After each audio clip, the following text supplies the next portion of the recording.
Let's start this turkey. Wait, wait, Um, wait, wait. No, I'm kidding. Don't start yet? No, I'm kidding. It's awful. Okay. Please take control of me. Chip, proceed. In five, four, three, two. Well, this is the recording, but we've already started with, man, it's Kieran and Dermot Mulroney. They were already famous in Rosemont where I grew up, and now we get to do these shows together. That's why we're on just real quickly to talk about it. For me, the best part about doing these shows with you guys is just being with you guys for a little bit. It's been far too long. How are you guys? Dandy.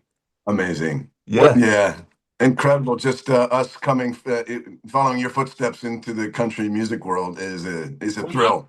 To Into the country music world, but I'm following in your footsteps because you guys have been musical since I met you, and you've been in a number of bands together as well, of which my wife and I were devoted fans. Low and Sweet Orchestra, Cranky George. Am I missing any along the way there? No, just two long-standing failed operations, just one after the other. On to the next one. That's right, exactly. well, and indeed, this is the fix to that. We're not just the next one. It's really the first one for us. Finding our home in country music is just that. It's a return for us, whereas our other musical pursuits weren't as true blue as this music feels for us. Yeah, And but I'm you started off musically like so long ago. Kieran, a fantastic young violinist. Dermot, you were a cellist. I dabbled in a little piano, but I was actually in when you guys played in that Alexandria symphony, the youth symphony, was it? Yep, yep. Back there on timpanis. That's the only, Yeah. it's the only thing you could play without actually Yeah, knowing. yeah, exactly, exactly. But anyway, We great. were good. But you've always had music in your lives at every moment. Is that correct? That is correct. And I'm going to throw it back on you, your story. I actually tell your story about your journey through Hollywood and into music as being my favorite Hollywood story. It's the years that you put in doing the hard work, and I've never met an actor who's harder working than Charles Esten. But that's finding your way through the Nashville, the TV show, into bona fide Nashville mainstay, songwriter, performer. And the reason why I tell the story is because I know that that's what you've always really wanted. The acting is what you're great at. But I know from when we were little kids that your dream was always to hold a guitar and stand at a mic and sing your heart out for the people. And the fact that you found your way into being that guy when we were 9 years old and you were talking about it then is just I'm in awe of the path that you took. That's incredibly, incredibly kind. And it's funny that you're able to perceive it from the outside. I guess in retrospect, I go, yeah, because for instance, you and I, one of the favorite things I ever did in high school was stand at a mic and sing the Everly Brothers, All I Have to Do Is Dream. Yep. Just, an acoustic guitar, and you and I, Yep. we sang some other songs along the way, like Run Around Sue was, Yeah, yeah, yeah, yeah. we I did.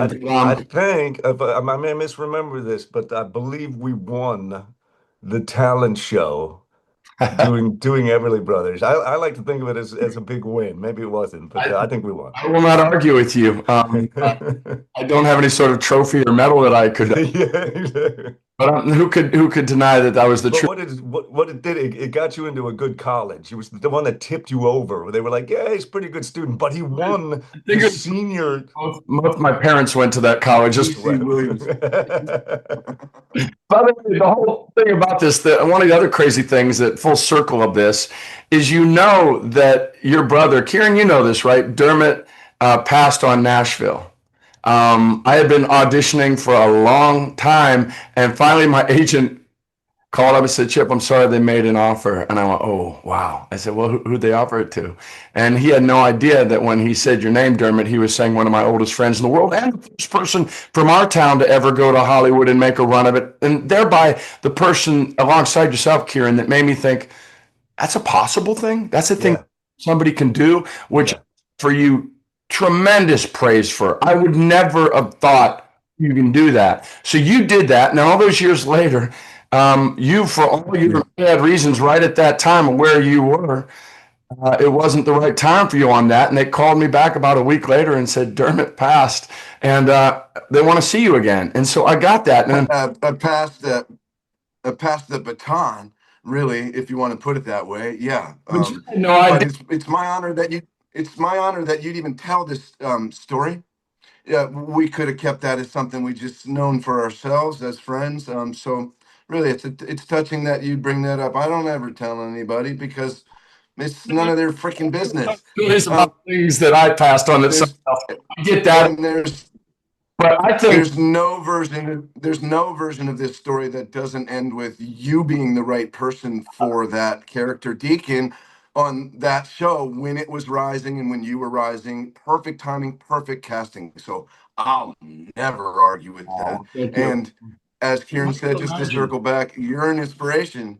You're an inspiration in reverse and in a way, just as Kieran put into words better than I can, for your guts and your dedication to music and to performing in every way. So here's to you, and kick ass on that Western show. And I know, of course, everybody knows you from Outer Banks. It's so fun to watch your success, Chip. Well, you're all blown up yourself right now on some hit shows, Hunting Wives, Chicago Fire, and meanwhile, this is a working man, and the guy right there, his brother, is a writing man who was a fantastic actor in his own right. When I heard you were going to the writing, that made total sense to me because we were in AP writing together, Pat Welsh's class, and you were consistently a star in that class, and I could never understand it because you were out with me at the same parties, and at the same time I was not working, and you A++ is back on these essays of yours. So no surprise to me, you've been such a successful writer. I think this is something also I believe that I remember. I mean, I know that this happened, but I think that when we were in seventh or eighth grade, that you and me and Christopher Quinn, who's also an accomplished documentary filmmaker and director, who came out of Alexandria, Virginia, along with a lot of us from that era. But I remember that we wrote a screenplay together called Delinquency. we did. Remember this? It took part mostly on the hills of the Masonic Temple. That's right. Orphans that escaped from the orphanage. That's right. And they found out that their parents, they were all related, and their parents were spies, and they had to save their parents. It was Spy Kids. Spy Kids. Written by kids. When we were young. That's amazing that you remember that. Yeah. The thing's got this Delinquency. It's got a hella title, and that's an amazing elevator pitch right there. There on single location. You know, the producers are really into that now. You know, it's easy to shoot kids. It's hard at night. It'd have to be like a daytime adventure. Yeah, we just find it and fix some of the grammar. Exactly. I got a meeting with Netflix later this week. I might just pivot. You know, we'll see. I'm telling you, brother. Heck of a location too. Rosemont, where we grew up. I always think, like, let me add Dietrich Bader to the list of dudes that came out of there that we still are incredibly close with. Not only blew up, deserves it so much. Just a fan. Other people too. That kid Chris Mulroney did pretty good. He went to high school right across the street, but same neighborhood.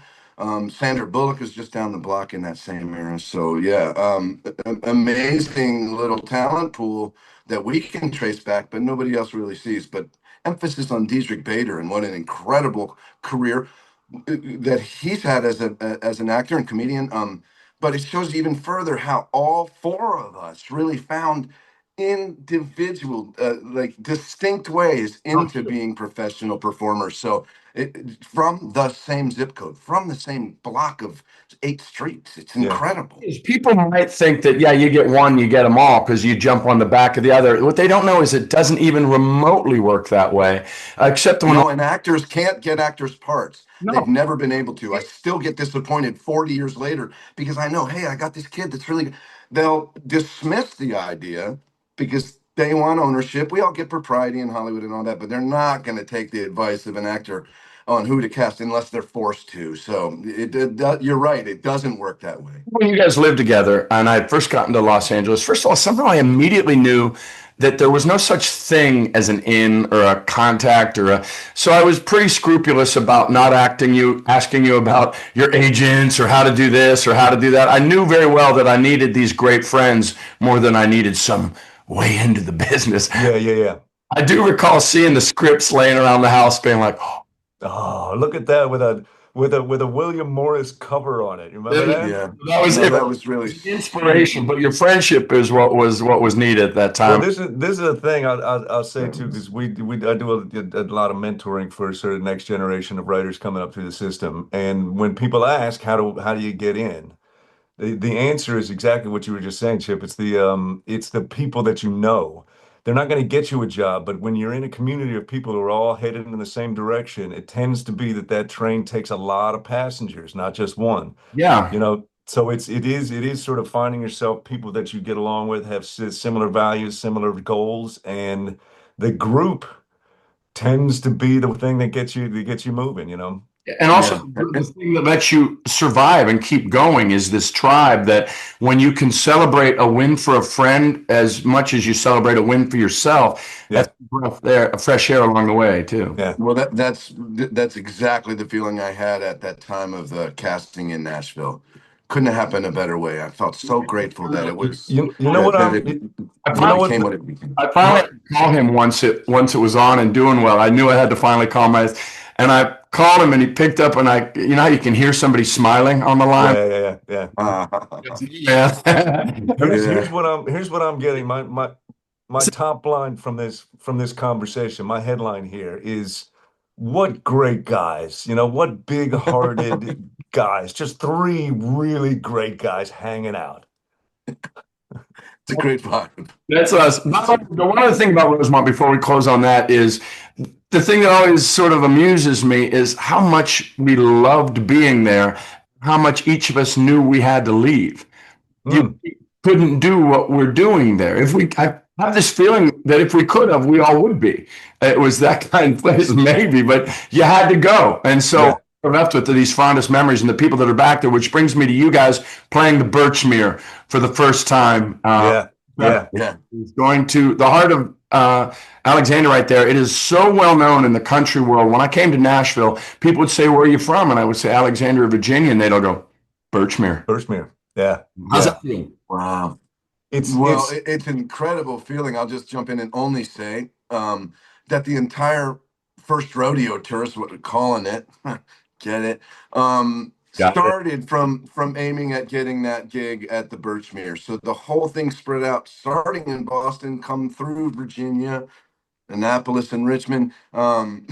Annapolis is not Virginia, let's be clear. But no. that's where the whole thing sprung out from. So I think that place is I've only anyway, it's magical. It's one of It the created a whole thing. One of the things I'd add as well is that some of the subject matter, the Chip, you write a ton of songs. We all know that you're in the Guinness Book of World Record or something. I don't know how you do it, but Most prolific.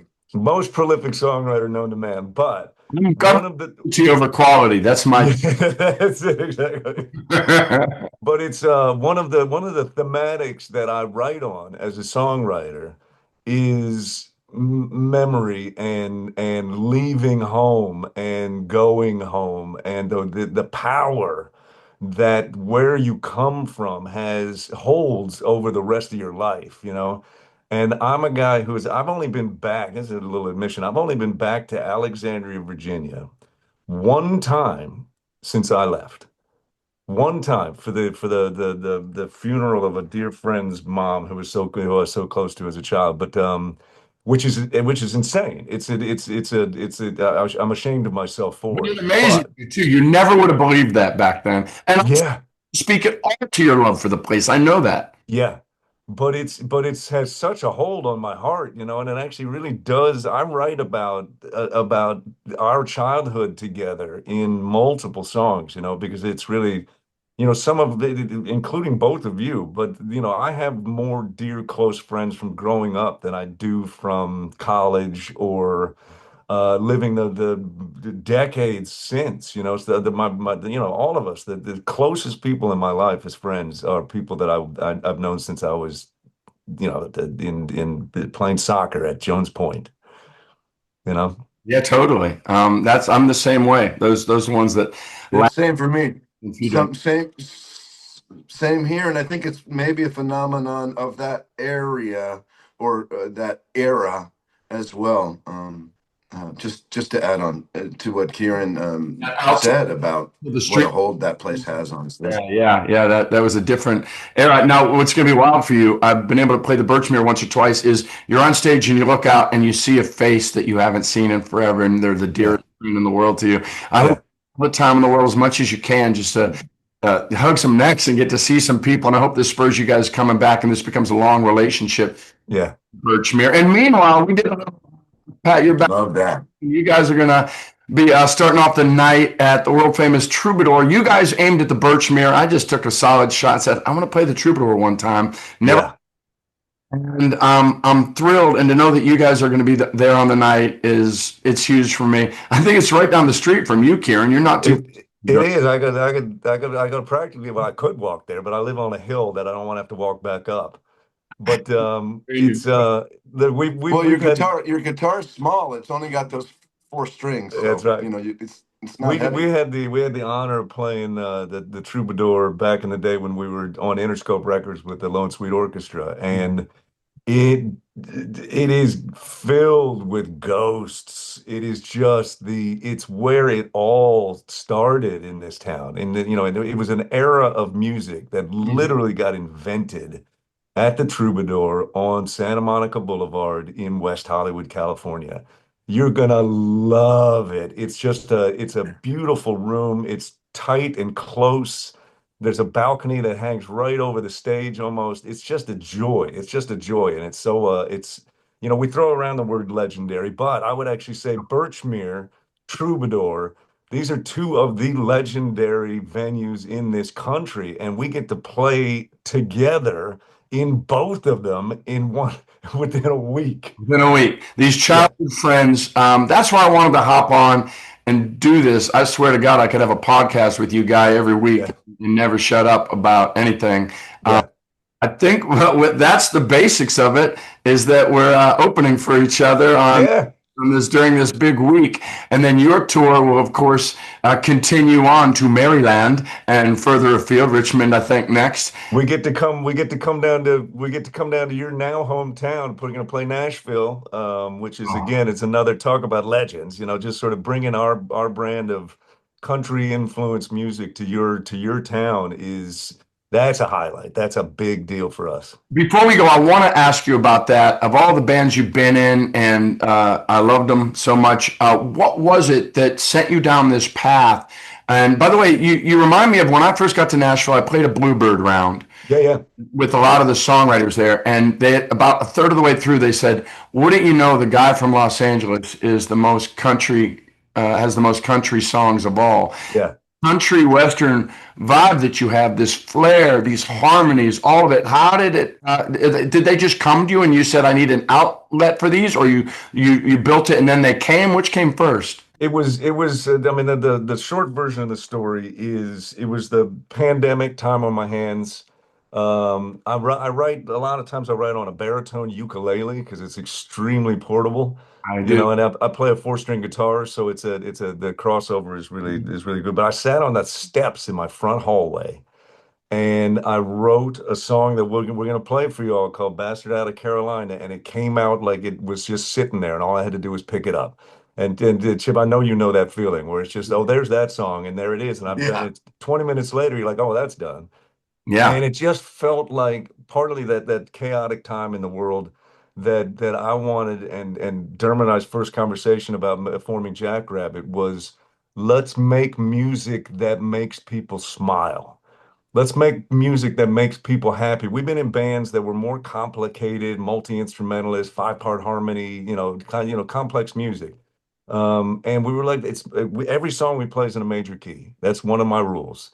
Every song's in a major key. Every Huh. song, everybody stays on the same instrument they walk out on stage with. I don't want you changing around and showing off. I want you just to play four chords with a bridge and get to the end of the song, and hopefully people are smiling. And that's what started it, you know. And those songs were just sitting there. They're just, and one after the other, after the other, after the other. It was just like, this is a subject matter, the heartbreak, baby done me wrong, all that stuff was just Yes, there for me. like you push into a clearing and suddenly all the crops start growing because I get it now. This one song opened that door for all the others, I guess. That's right. That's right. And like I said, you know this better than anybody because you're a Oh. you're a prolific and amazing songwriter, but you find the thing that you can sing about and the song follows. You know, it's sort of like I know this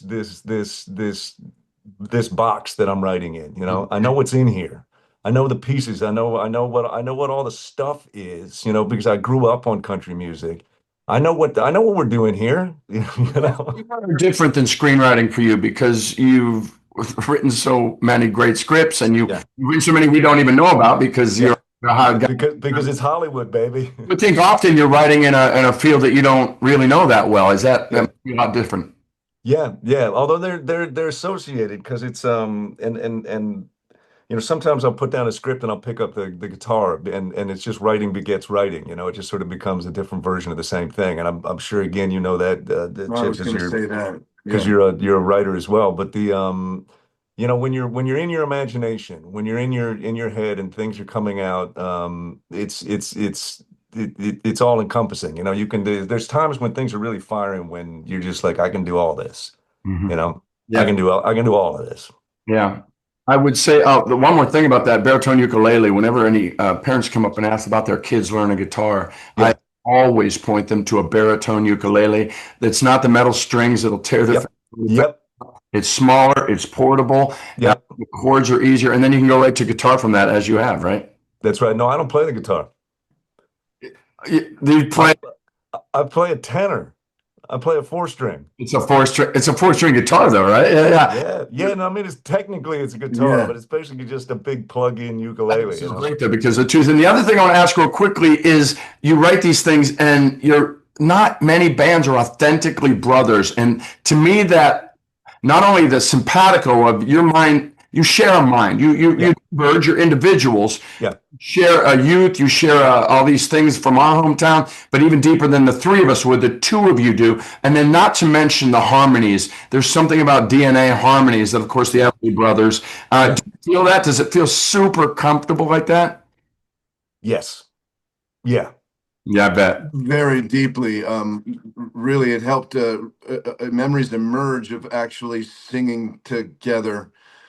Yeah. One we haven't even talked about, Kieran, is the road trip, the two road trips across the country together. Yeah. This is Yeah. after you had been in an a cappella group in college, Yeah. in that Ivy League a cappella world, which is Yeah. also singing kings. Those kids could sing. Mhm. So it is an actual thing. What I've explored with Jackrabbit is how to channel the intuitive. And I literally have Kieran stand on a certain side of me on stage because I feel something telling me that side of my brain, ear, mind, lyrics catch up is coming from that side. And Yeah. I want to have him in perspective on my right. But the trick with our music that you touched on, but the specifics of it are there's no backup singer in this band. There's no joining harmony in the chorus. We are duo singing on every note throughout every song, Yeah. word for word. So that really honors Kieran's lyricism. Yeah. And so frequently, we have two types of songs. One where the I in it is everybody, and then both of us sing it. We've discovered this too. And then there's some that's just a guy singing it, and then we're still duo singing, but the song takes on a different perspective where it's really just one man's story where you got two voices on it. It's grainy, but it's to answer the very thing, which is it goes way beyond listening to what chord he's playing. It's Yeah. a whole inner process that's a lifetime work of neuron connection Uh, with brains that are next to each other their whole life. Yeah. Yeah. I absolutely agree with that. And I've had It's that. like trees that grow, and they share the root system underneath, and then the fungus under there has these great redwoods communicating with each other. They don't have, they're symbiotic systems. That's like, man, I I, keep pointing this way because that's where it It's so stands. unusual. It's so rare. But when you get it, when you have it like you guys, That's a huge thing. I remember being in the very beginning. I didn't have any brothers when I was a little kid. I had just my sister, who I love dearly. But with you guys Yes. looking at that band of brothers, quite literally, which is what this is today. I always envied that, and you guys always welcomed me in and made me feel a part of it back in those days. So for us to come this full circle and get to do this, I hope we get to do it again. I hope for more things like this. I hope. I hope that all happens. But until then, I'm incredibly grateful for this and for you guys. I love y'all. Love you too, buddy. Love you too, Charles. What a hell of a talk. Thank you so much. Okay, so one more time, Troubadour this Friday, May 22nd. Jackrabbit starts off at 7. I think I come in around 8, and then a week later. Did I have that wrong, wife? No, it's 8 and 9. Rabbit at 8, you're at 9. Doors at 7. Jack. Hi, Patty. We love you. How you doing, babe? My frontal lobe just chimed in with sweetheart, we're recording. Exactly. We're working here. And then, of course, at the Birchmere, what's the date of that one, guys? No idea. 26th, 28th. 29th. 29th. Anyway, so 29. Come both 29. nights. Come both nights. You'll catch us on one of them. Come both nights, guys. Take care. Kieran, Dermot, y'all be well. I'll see you down the road. See you real soon. Lots of love, you guys. See you in a couple of days. Yeah. Bye-bye. Can't wait. Thanks.